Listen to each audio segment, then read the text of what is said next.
सूची 1 को सूची 2 से सुमेलित कीजिए तथा सूचियों के नीचे दिए गए कोड की सहायता से सही उत्तर का चयन करें। सूची 1 में समाजशास्त्री और सूची 2 में परिवार के अध्ययन का स्थान दिया गया है। एडी Ross Navsari, I P Desai Bangalore, K M Kapadia Delhi, S M Kore Mahua. अब इसमें हम देखेंगे कि कौन सा ऑप्शन इनका सही है।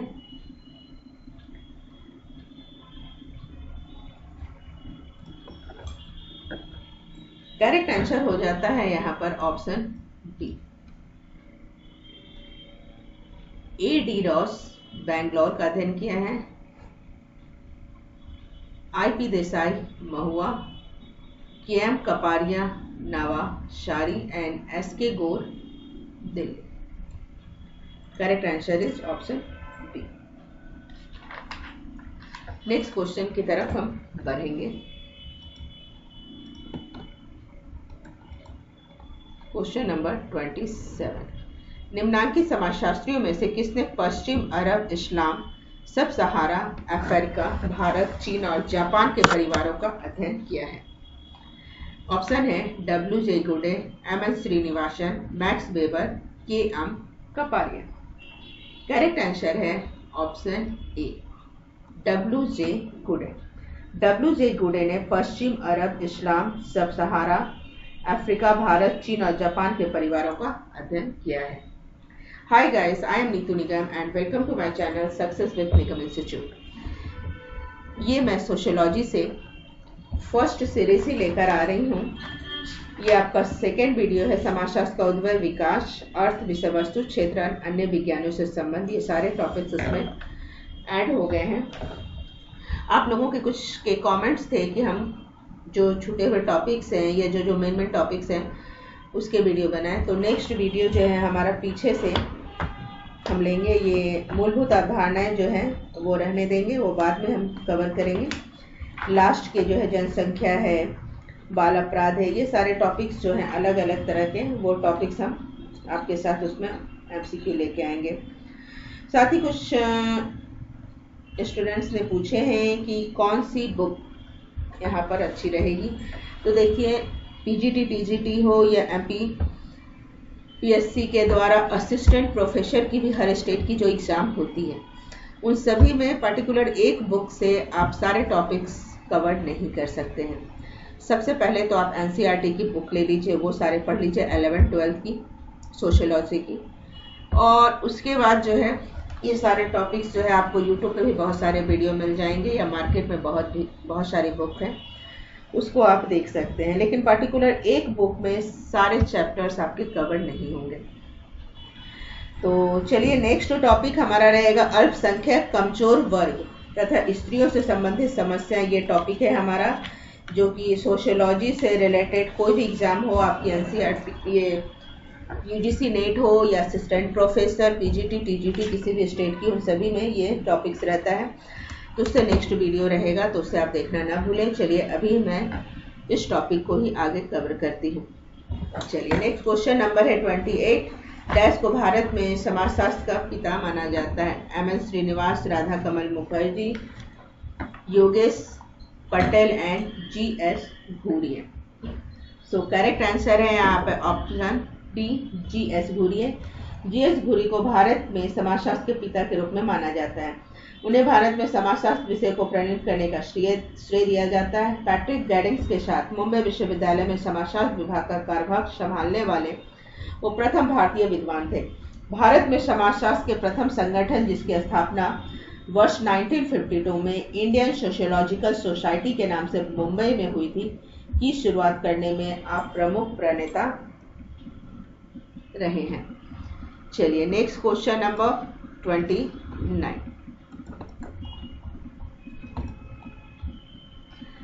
सामाजिक परिवर्तन के संज्ञानात्मक और ऐतिहासिक परिप्रेक्ष्य में मुख्यतः कौन संबंधित है? A R Desai, Louis Dumont, McKim Marriott या एम एन श्रीनिवासन। ये सारे क्वेश्चंस आपके किसी न किसी साल पूछे गए हैं। जैसे ये क्वेश्चन है आपका यूपीपीएससी जीआईजी 2022 में पूछा गया है। करेक्ट आंसर इसका हो जाता है ऑप्शन बी, लुईस ड्यूमा।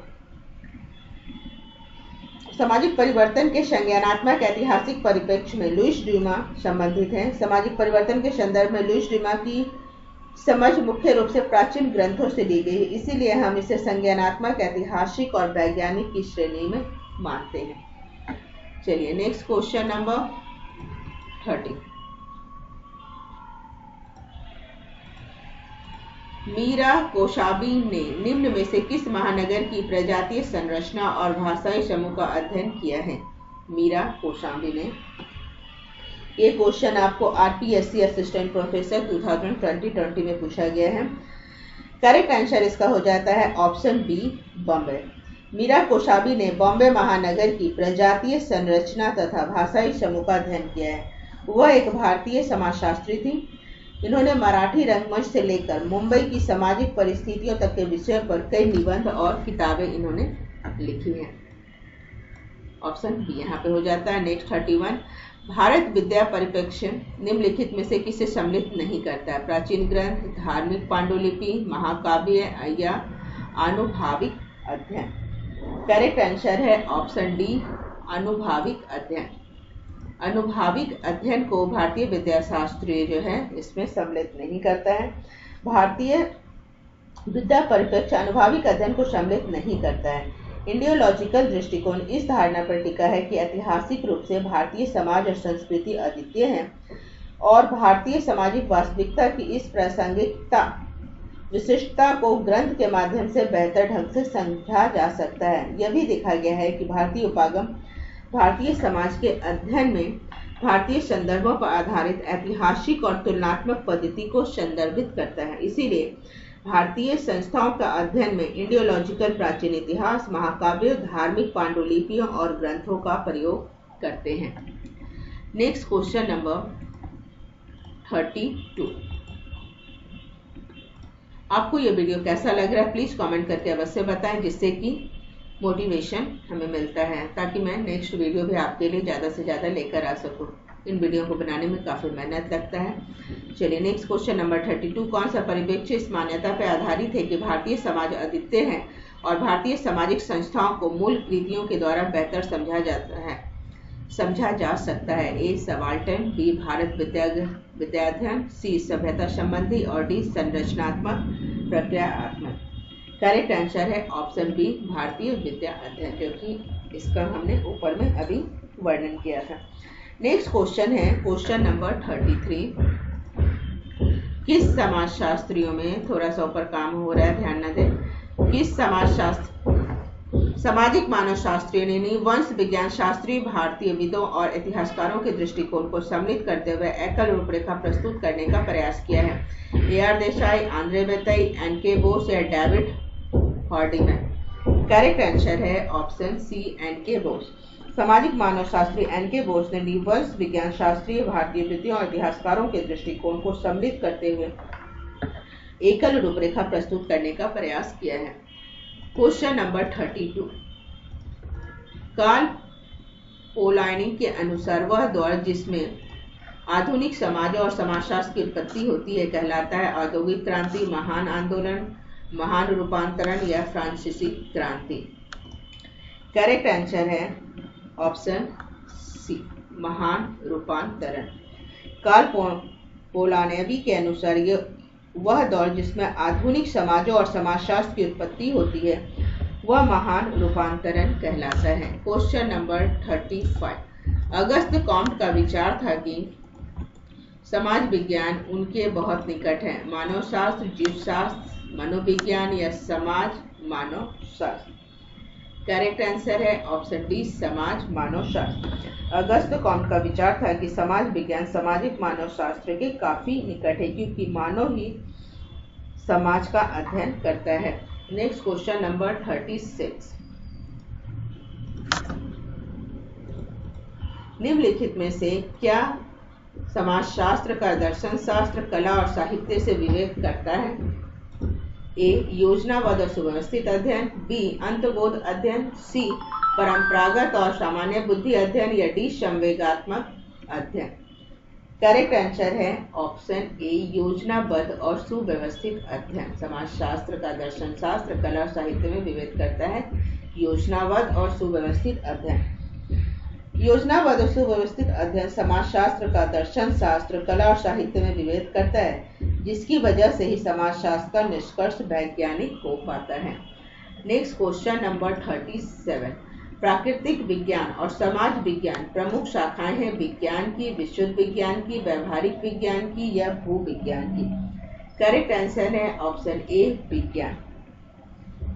प्राकृतिक विज्ञान और समाज विज्ञान मुख्यतः विज्ञान की ही शाखाएं हैं। प्राकृतिक विज्ञानों के अंतर्गत भौतिक जगत या उससे संबंधित घटनाओं का अध्ययन किया जाता है, जबकि सामाजिक विज्ञानों में मानवीय क्रियाओं, समाज और सामाजिक घटनाओं का अध्ययन किया जाता है। Next question number 38। ऊपर से थोड़ी आवाज आ रही है, प्लीज इसे इग्नोर करें।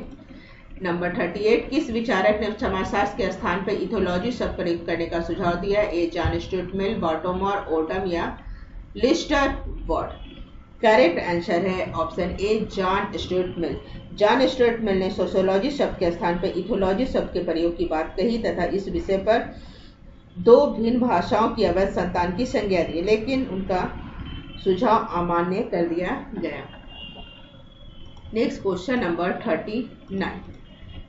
वेरस्टेड के अनुसार इनमें से कौन सी एक पुस्तक समाजशास्त्र की विशेषता नहीं है? यह एक विशुद्ध विज्ञान है, बी यह एक व्यवहारिक विज्ञान है, सी यह एक अमूर्त विज्ञान है या डी यह एक आनुभविक विज्ञान है। जो कि RPSC प्रोफेसर 2018 में क्वेश्चंस को पूछा गया था। करेक्ट आंसर यहाँ हो जाता है ऑप्शन बी, यह एक व्यवहारिक विज्ञान है जो समाजशास्त्र की विशेषता नहीं है। वेरस्टेड ने व्यवहारिक ज्ञान के बारे में नहीं बताया है। ज्ञान वैज्ञानिक सिद्धांतों का व्यवहारिक समस्या के समाधान में प्रयोग व्यवहारिक विज्ञान कहलाता है। इनमें ज्ञानार्जन उपयुक्तवादी दृष्टिकोण से किया जाता है। नेक्स्ट क्वेश्चन नंबर 40, जो कि UPGIG लेक्चर 2017 में क्वेश्चन पूछा गया है। निम्न में से कौन सा सही नहीं है? समाज शास्त्र का प्रयोग कल्पनात्मक विचार को शामिल करता है। बी समाजशास्त्री सामाजिक विज्ञान के बारे में पहले से जुड़े विचार को अलग रखते हैं। सी समाजशास्त्री मानव विज्ञान के मानव क्रिया के इच्छित और अनिच्छित परिणामों के बीच अंतर नहीं करते हैं। या डी समाजशास्त्र मानव समाज का व्यवस्थित अध्ययन है।